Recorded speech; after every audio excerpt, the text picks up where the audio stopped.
Dick Villaflor. Coach Dick Villaflor, or simply Coach V, created nothing short of a tennis dynasty.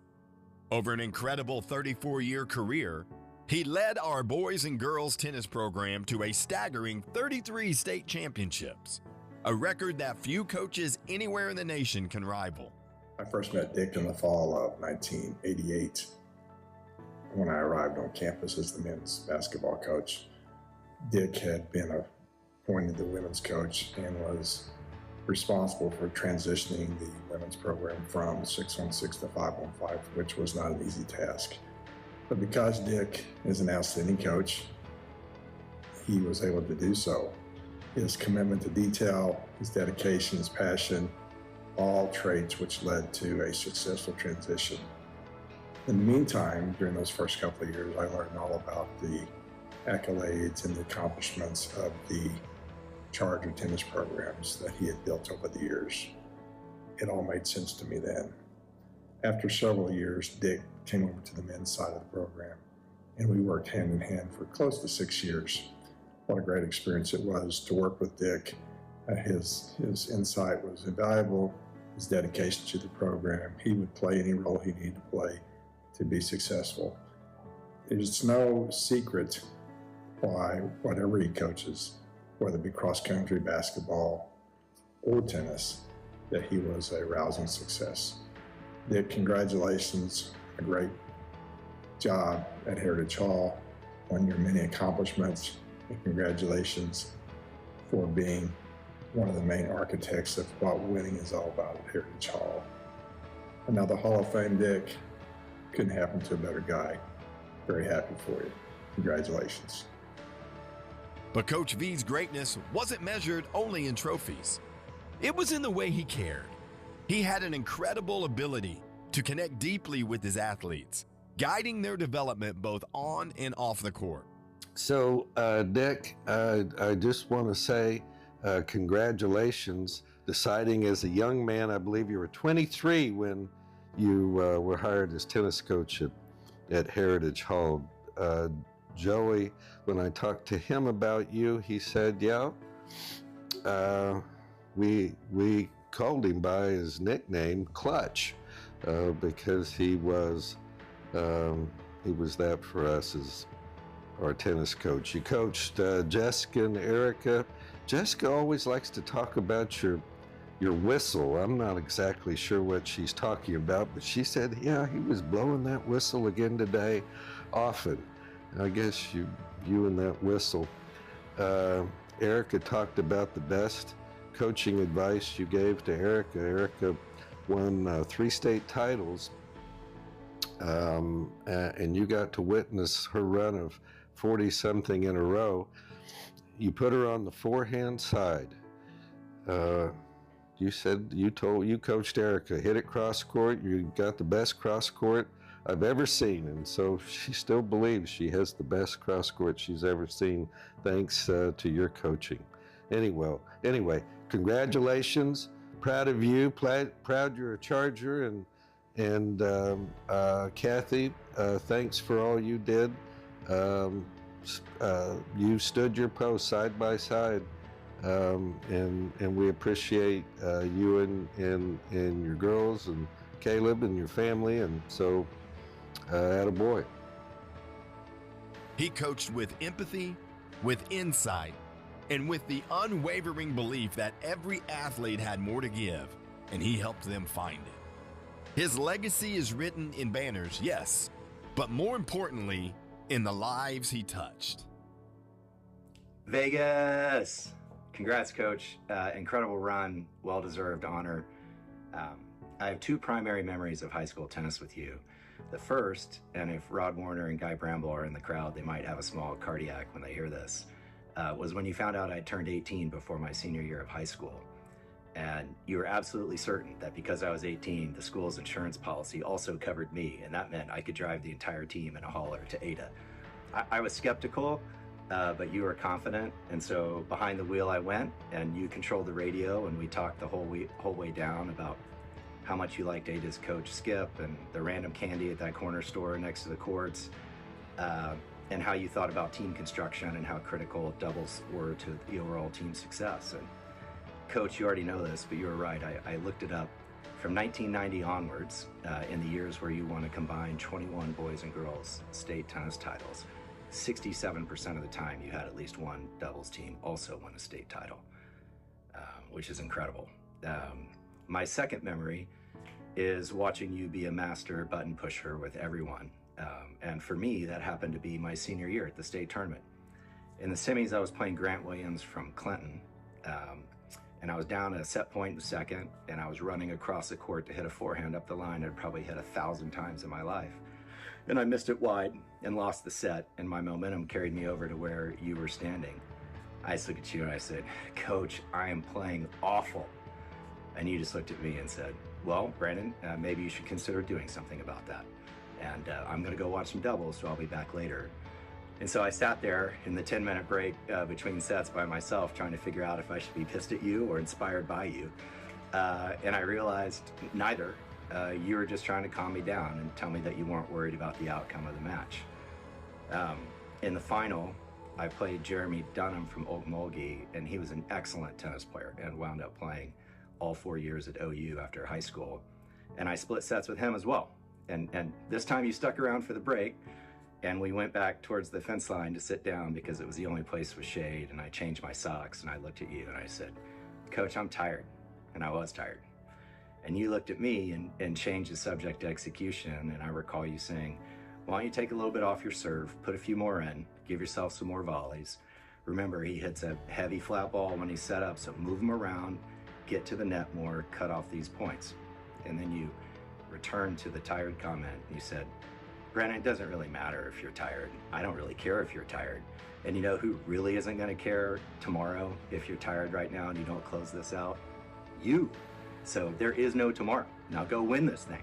And that's exactly what I needed to hear in that moment. And you know, Coach V, many of us are here at this celebration because we had the privilege of attending Heritage Hall and being surrounded by teachers and coaches that literally invested their lives into ours. And I'm a better person and competitor every day because you're my coach. Thank you for everything, and congrats. Dick Villaflor.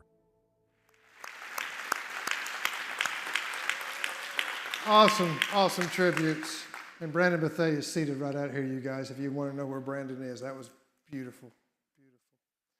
It's a privilege to stand here tonight to honor a man who didn't just come and coach tennis. He defined an era. Dick Villaflor was hired in 1978, worked a year, left for a year, and then came back. So I'm just going to act like he never left. And it was a family affair. Rob Braver alluded to you, Kathy. Here's what I have written down for you, Kathy. Unpaid, underappreciated, and unofficial assistant coach. Okay? I nailed it, didn't I? It was a family affair, and Caleb and Carissa and Natalie all played tennis here. It's a good thing they liked tennis because their dads were sure into it. I can remember days when Dick had the girls in Ada on a Friday at a tournament, and Kathy was coaching the boys at Heritage Hall because they had a tournament on Saturday. That's that unofficial assistant coach. Guys, I've tried not to stat you to death tonight. We got a Hall of Fame and it works. You can check everything stat out you want. But I got to share a few of them with Dick throughout this speech because it's kind of amazing. Dick Villaflor has coached state championship tennis teams in 5 different decades. Started in '78, his first state championship tennis team. Who coaches in 5 different decades? Who would do that?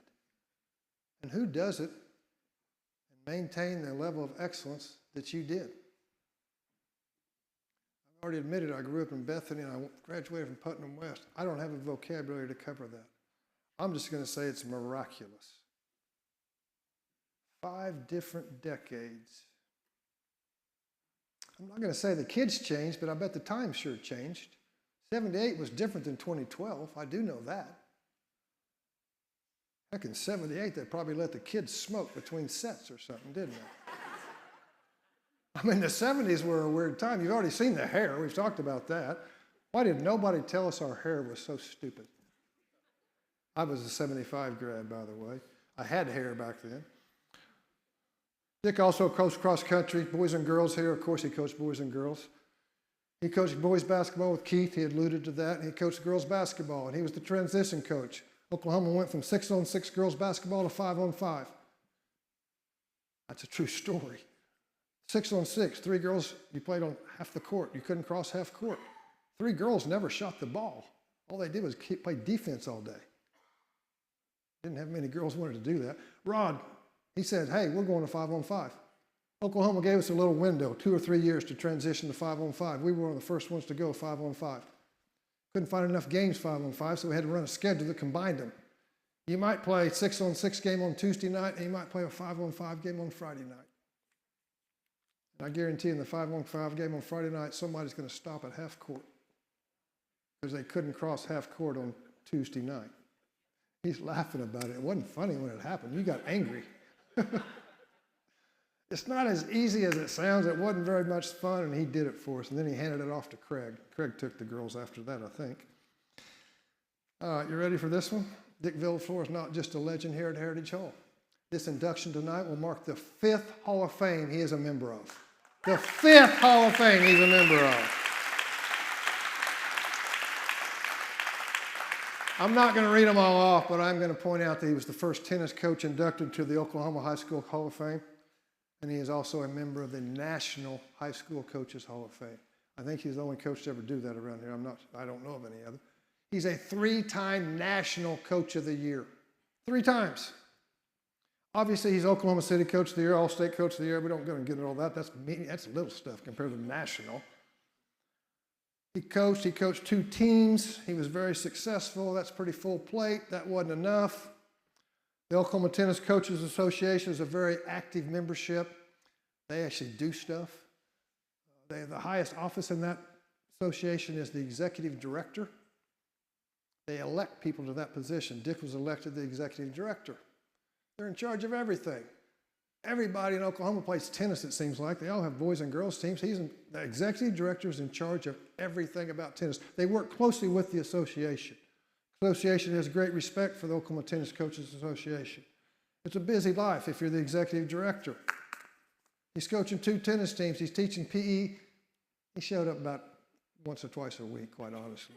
But he got paid for it. But he's busy. And he takes on this job of being the executive director. You might think, man, that must have been a tough year for him.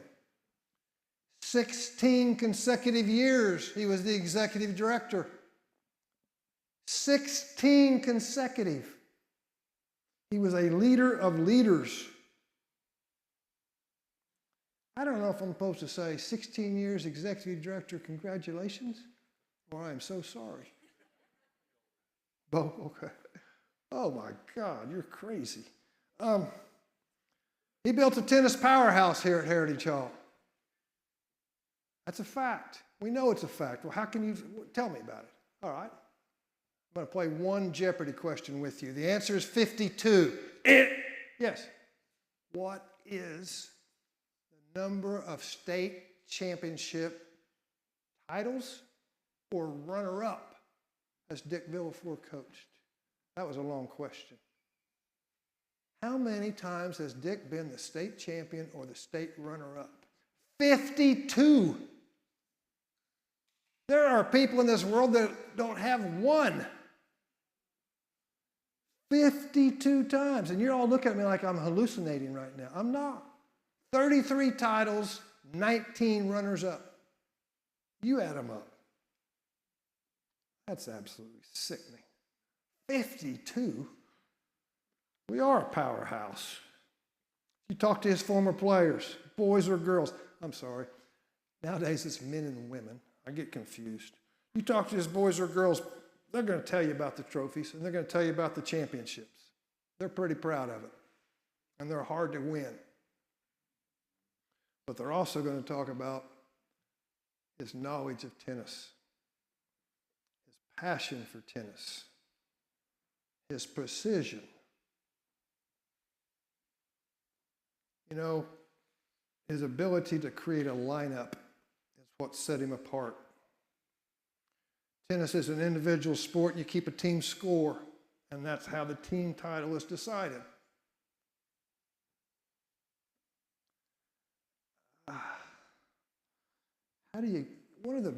One of the advantages of coaching tennis at Heritage Hall is you are blessed with a lot of good tennis players every year. One of the curses of coaching tennis at Heritage Hall is you're blessed with a lot of good tennis players every year. And they're all good.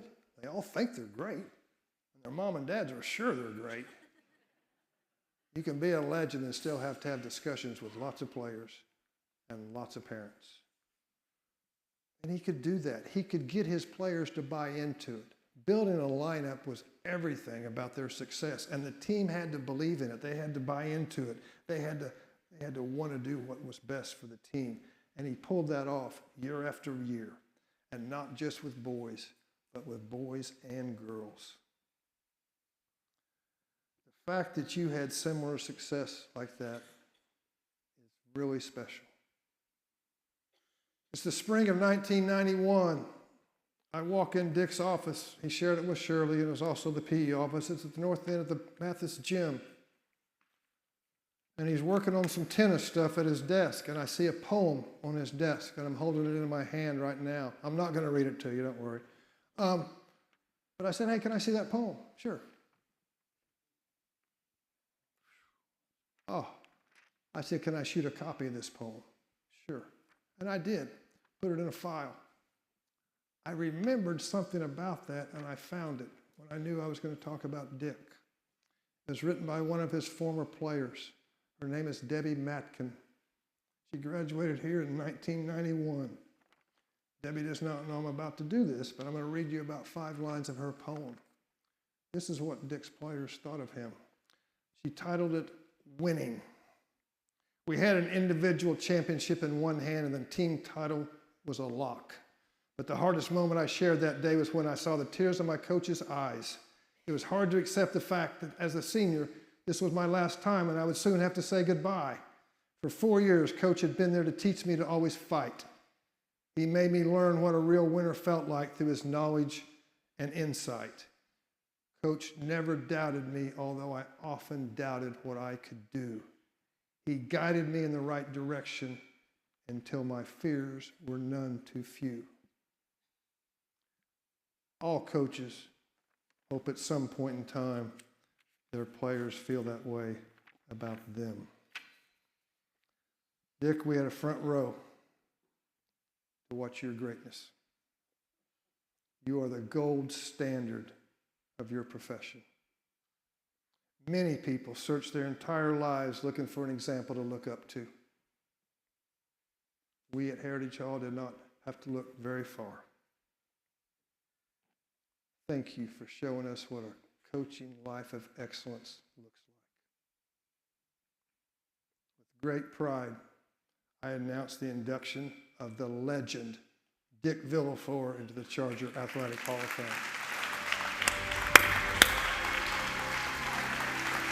The Hall of Fame Award for Dick Villaflor will be presented by Brandon Banquet, class of 1994. Please welcome to the stage inaugural Hall of Fame recipient, Dick Villaflor.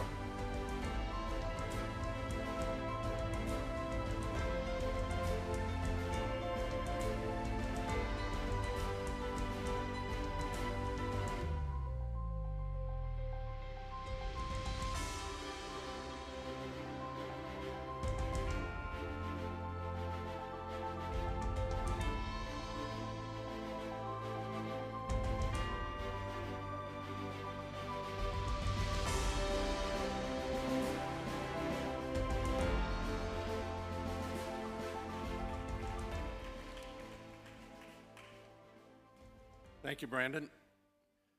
If y'all didn't know, one of the reasons why Brandon gets to speak like that is because his talents were incredible. He was my first 4-time state champion at #1 singles. Yeah. Kelly, you forever got a job as an MC. There's no doubt about it. I want to thank my table because all these years, and I've never got a chance to introduce them and thank them. So at my table, my two brothers, Rom and Bob, my sister, Marilyn, my son, Caleb, my daughter, Carissa, and her husband, Mitchell, a Canadian.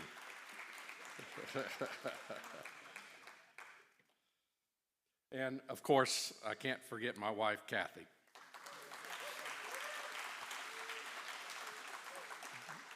And she really was an assistant coach for a long time, couldn't help it. I've been blessed to coach in 30 girls and boys cross-country state championships and 90 girls and boys tennis state championships. And Kathy was there for every one of them. That's love and devotion. Thanks for being there for me and the kids, Kathy. Congratulations to all the Hall of Famers. When I started in 1978, you were a senior, Craig, afro and all, that's true.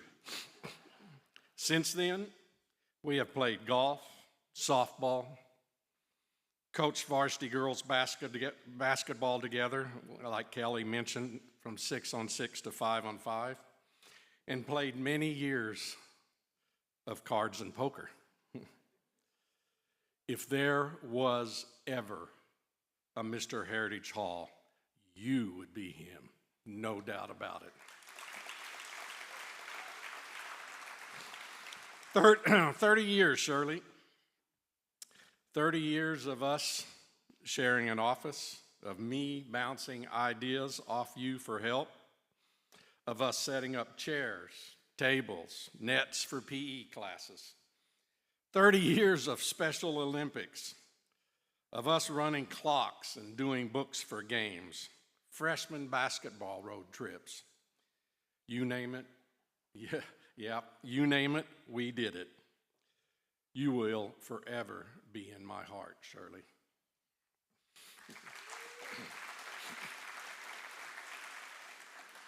So Wes, obviously you are a great athlete and football player, and I've done well at coaching. But golfers, we were not. If I remember right, you came home from college and was invited to play a media day pro-am at the senior PGA out at Oak Tree. Rod couldn't play for some reason and asked me to sub in. Pardon my language, but we sucked. Sorry, Wes. I hope your golf game is a lot better now.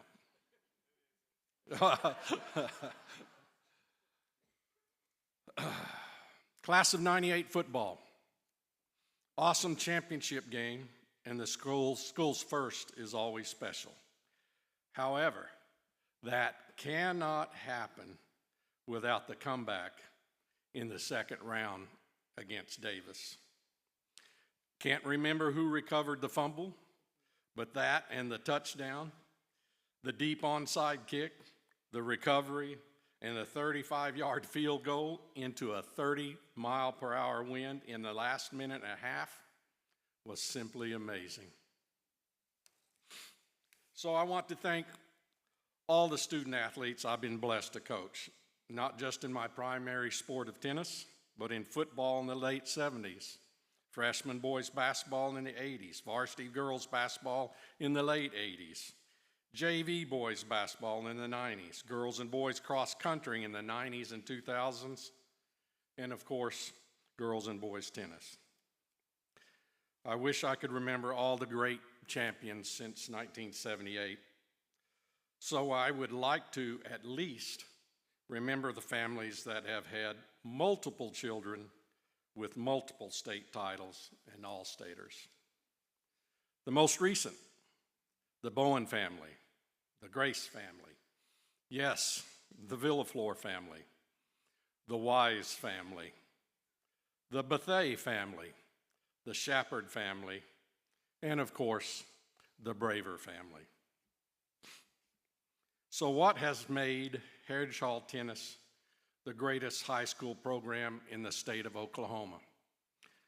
Where did this tradition come from?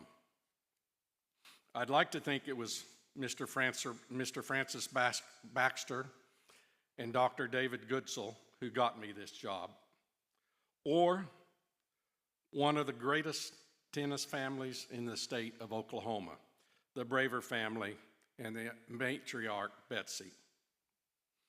But really, it was the student athletes of the 70s and early 80s, the first state championship teams, the boys in 78 and the girls in 1980, that passed the idea down. There is only one thing to do: win the title every year. So that was my goal every year. I just carried the banner. In closing, I want to thank the faculty and athletic staff over the years for helping build my children into outstanding citizens. Thank you, Heritage Hall, for forever allowing me to be a part of your history. Charger pride.